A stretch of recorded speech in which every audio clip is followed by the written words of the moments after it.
Gal Emma woke up one day that she's no longer poor. Mula sa pagiging patay gutom at batang ulila ay dinamitan siya at pinagmukhang tao. Siya ay naging si Mariposa del Rios. That was after some men came to get her and told her that she was the long-lost heiress of Senior Gustavo del Rios. Ang hindi nakakatuwa sa pagiging mayaman ay ang arranged marriage na mula siguro fetus pa lang siya ay nakakasa na, sa isa sa mga fetus na magkapatid na anak ng isang business tycoon.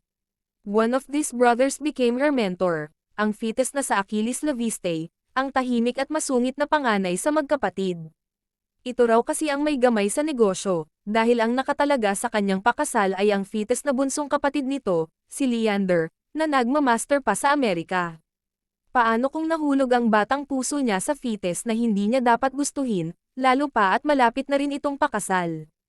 Paano niya gagampanan ang totoong papel ng isang heredero kung mismong disiplina at puso niya ay hindi niya kayang rendahan?